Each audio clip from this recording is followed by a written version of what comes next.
ఇక బోలా శంకర్ సినిమా తర్వాత మెగాస్టార్ చిరంజీవి వరుస సినిమాలను లైన్లో పెడుతున్నారు.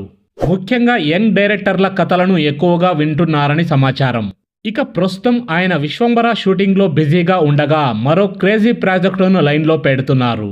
ఇక దసరా సినిమాతో బ్లాక్ బస్టర్ హిట్ అందుకున్న టాలీవుడ్ దర్శకుడు శ్రీకాంత్ ఓదెలా చిరుతో ఓ క్రేజీ ప్రాజెక్టును చేయబోతున్న విషయం తెలిసిందే. ఇక ఈ మూవీలో బాలీవుడ్ నటి రాణి ముఖర్జీ కీలక పాత్రలో నటించున్నట్లుగా వార్తలు వస్తున్నాయి. ఇక చిరు శ్రీకాంత్ ఓదెలా కాంబినేషన్లో వస్తున్న ఈ సినిమాకు నాని నిర్మాతగా చేయబోతున్నారు. ఇక ఈ విషయాన్ని నాని స్వయంగా తన ట్విట్టర్ వేదికగా వెల్లడించారు. అంతేకాకుండా సినిమాకు సంబంధించిన ఓ ఇంట్రెస్టింగ్ పోస్టర్ను కూడా షేర్ చేశారు.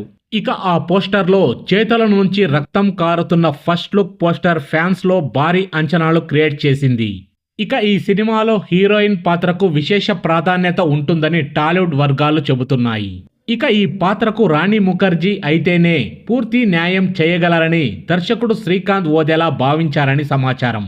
ఇక ఈ విషయాన్ని చిరంజీవికి వివరించగా చిరు కూడా రాణి ముఖర్జీ అయితేనే సరైన ఎంపిక అవుతారని, ఆమె తన పాత్రను గొప్పగా పోషించగలరని అభిప్రాయపడ్డారని తెలుస్తోంది. ఇక ప్రస్తుతం ఈ వార్త టాలీవుడ్లోనే కాదు బాలీవుడ్లో కూడా చర్చనీయాంశంగా మారింది. ఇక చిరంజీవి శ్రీకాంత్ ఓదెలా కాంబినేషన్పై భారీ అంచనాలు ఉండగా రాణి ముఖర్జీ ఎంట్రీతో సినిమాకు ఇంకాస్త ఆసక్తికరంగా మారింది. ఇక త్వరలోనే ఈ చిత్రానికి సంబంధించిన అధికారిక ప్రకటన రానుంది. ఇక మెగాస్టార్ చిరంజీవి శ్రీకాంత్ ఓదెలా నాని కాంబినేషన్లో తెరకెక్కుతున్న ఈ ప్రాజెక్టు ఎప్పుడు సెట్స్ పైకి వెళుతుందో వేచి చూడాలి.